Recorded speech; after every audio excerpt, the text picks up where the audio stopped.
Sekarang orang sibuk dengan otak kanan, otak kiri itu mulai tahun berapa itu? Belum lama kan ya, belum lama ya. Itu beneran memang otak kanan itu yang emosional gitu. Jadi otak istigar, wah gini ki intelektual, gini emosional. Itu beneran tuh. Itu istilah, bukan beneran. Itu istilah untuk menggampangkan. Pokoknya ada fungsi intelektual, ada fungsi emosional, ada ESQ, ada macam-macam itu. Itu kan pelan-pelan manusia memahami dirinya, memahami fungsi rohaninya, terus bikin istilah-istilah. Anda terjebak oleh istilah itu. Sebenarnya nggak ada otak kanan otak kiri itu. Juga tidak ada ini departemen intelektual, departemen spiritual, departemen emosional. Tidak ada itu, tidak gitu hidup itu. Dia merupakan sebuah entitas. Kapan intelektual, kapan spiritual itu tidak berada pada tempat yang Anda pahami secara material. Kadang-kadang intelektualitas itu cuma kulit ari dari spiritualitas. Kadang-kadang spiritualitas justru merupakan munculan dari fungsi intelektual. Itu sama dengan kesadaran membuat cahaya menjadi partikel. Kesadaran berikutnya menjadi gelombang. Dan Anda tidak bisa definisikan bahwa cahaya adalah partikel ataukah cahaya adalah gelombang, kan tidak bisa. Tidak bisa begitu. Jadi itu semua cuma istilah, Mas. Kalau di Ma'iyah kan dari dulu kita punya teori mengenai ubun-ubun itu, mengenai pendaran yang kita sebut elektromagnetik, yang disebut hidayah Allah, yang wahyunya Allah itu tidak pernah berhenti sejak kun, sudah dia terus menerus abadi. Cuman softwaremu berbeda-beda. Softwarenya para nabi dan rasul dibikin Allah sangat canggih, sehingga kualitas yang bisa diambil dari informasi Allah itu sangat banyak dan sangat berkualitas, sehingga disebut wahyu. Orang-orang yang mengikuti nabi dan rasul, dia mendapat karomah, artinya softwarenya lumayan lah di bawah nabi, tapi informasinya sama. Nah, cuman Pentium berapa dulu, kan begitu. Kamu isi dengan apa? Kalau kamu pakai iPhone ya Bluetooth aja susah, kan gitu. Nah, jadi itu semua cuma istilah, Mas. Nah, mohon kita jangan terjebak oleh istilah-istilah seperti itu. Wong buktinya yang konkret, yang material, 4 sehat 5 sempurna aja sekarang ndak dibantah sendiri oleh kedokteran kok. Kene wis kadung didik anak 30 tahun, ayo 4 sehat 5 sempurna, ayo diuber-uber pentino dadak salah. Dobol are-are yang. Saya sendiri tidak pernah percaya dari kecil sebenarnya lah. Aku nggak memenuhi syarat 4 sehat 5 sempurna. Mbahmu mangan gaplek ada nih 4 sehat 5 sempurna. 1 sehat tok gak oleh ada nih. Tapi ternyata bukan itu kasus kesehatan.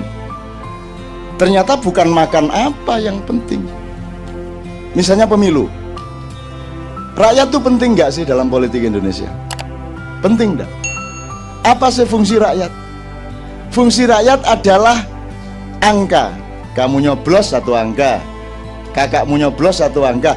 Ya itu batas fungsimu, kamu tuh ya cuman angka itu toh. Nggak penting namamu, itu kan sekedar untuk keabsahan kartunya. Tapi kan kamu nggak penting. Jadi sebenarnya tidak ada demokrasi karena tidak ada kedaulatan. Tidak ada kedaulatan rakyat, tidak ada rakyat pun tidak ada. Karena rakyat itu ra'iyah, masyarakat, satu kumpulan yang memegang kedaulatan, memegang kepemimpinan, maka dia disebut rakyat, dari kata ra'iyah, kan gitu. Tapi apakah dengan demokrasi palsu seperti ini terus rakyat akan hancur? Ya belum tentu. Belum tentu. Anda pikir manusia itu harus dididik di sekolah baru dia bisa hebat? Emang ada nabi yang sekolah? Emang ada rasul kursus? Ada wali les gitu? Nabi pun tidak seorang pun yang dididik Quran dan hadis. Coba, ayo modar aku saya. Emang Nabi Muhammad dididik oleh Pak Abdullah dengan Quran dan hadis? Jangan marah loh ya. Saya tidak mengatakan Quran tidak penting, sangat penting. Tapi jangan terus itu menjadi satu-satunya ukuran yang kaku. Loh, tidak ada seorang nabi pun yang dididik dengan Quran kok. Belum ada Quran nih. Piye? Pemenang Nabi Daud, apa Quran nih gue? Apa? Gak ero deh. Nabi Musa tak takoni sampean gak tau maca Quran ya. Cok ngunu tanun gitu kan ya. Gitu. Bener nggak Mas? Kan bener kan? Jadi kan Anda harus menangkap mana inti kesadarannya.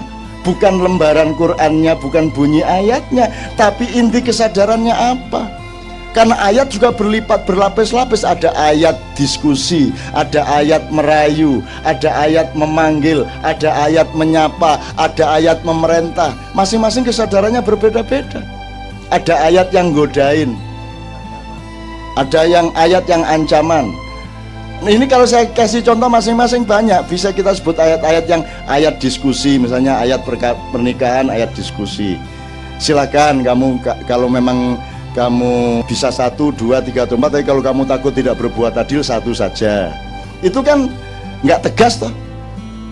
Mbok yang jelas 1 apa 2. Ini enggak apa-apa 4, tapi kalau takut nggak adil ya 1 saja. Loh ini kan bukan ayat hukum. Kalau ayat hukum kan tegas 4 titik. Ini enggak, kalau kamu takut tidak berbuat adil maka 1 saja. Terus Anda jawabnya gimana? Aku adil loh, tenang aja, aku adil. Jawab gitu sampean. Lah enggak berani toh. Kalau manusia punya akal dan punya tasamuh dengan Tuhan, kan dia enggak berani jawab saya adil kok. Tenang aja, saya 4 enggak masalah. Kan enggak bisa ngomong gitu. Makanya ya sudah 1 aja. Karena nanti Allah ngomong juga walantas tatiu antadilu, kalian sesungguhnya tidak akan pernah bisa berbuat adil. Loh, mbok tadi ngomong itu namanya ayat diskusi gitu loh Mas. Itu ayat diskusi. Ada ayat yang goda. Maka aku beri pahala yang berlipat-lipat. Anda dikepung oleh etos pahala, ajrun.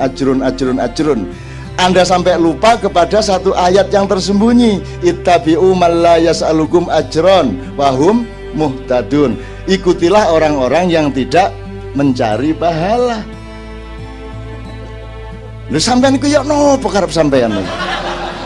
Jare katanya kei pahala, ke mari ngono sampean ngomong elok-elok sing gak njaluk pahala. Karep sampean iku ya nopo? Nek oleh wong Madura dikene ngono Gusti Allah. Sing tegas ta sampean niku. Lho itu namanya ayat yang menggoda, ayat tentang tajri min tahtiyal anharu khalidina fiha, atau ashabul jannati humul faizun. Orang-orang yang bertakwa kepadaku akan aku masukkan ke dalam surgaku yang di dalamnya ada sungai-sungai yang mengalir. Itu ayat godaan bagi saya. Saya tidak mau tergoda oleh ayat itu. Aleken kono swargane, mut-muten kono. Aku tidak akan cari surga, tertipu nanti aku. Karena kalau aku hidup berbuat baik untuk mencari surga, nanti begitu sampai surga tak dolek Gusti Allah kok gak ono endi ya. Wah Allah, aina antum ya Allah, kok ndak ada? Terus Allah jawab dari luar jauh, kau cari surga ataukah cari aku? Kalau kau cari surga, muten swargane.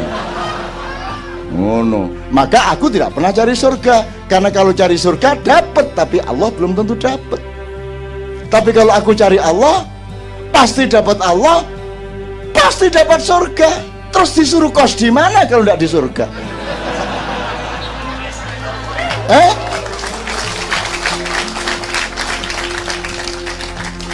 Kan tidak mungkin. Ya sudah kamu mencariku sini hambaku sini ya. Kamu sementara di neraka. Ya tidak mungkin lah. Jadi ngapain cari surga itu loh? Ngapain ulama-ulama itu ngiming-ngimingi surga neraka? Ngapain repot nambah-nambahi file? Itu kamu digoda sama Allah supaya coba dia fokus nggak sama aku, kan gitu kan? Itu kayak wanita yang pakai make up, kan gitu kan? Akhirnya laki-laki terpesona kepada make upnya, lupa kepada intinya, kan begitu? Jelas ya Mas ya? Loh, ini menurut Anda ini tauhid bukan ini? Kalau tauhid itu benar-benar kepada Allah, dan Anda percaya Allah itu ndak usah kamu minta. Kalau kamu fokus kepada Dia, ojo meneh swarga. Semua dikasih ke kamu, ndak usah kamu minta. gila apa? Nggak dikasih surga? Pasti dikasih lah. Kamu ngapain cari surga itu loh? Ngapain? Heran saya.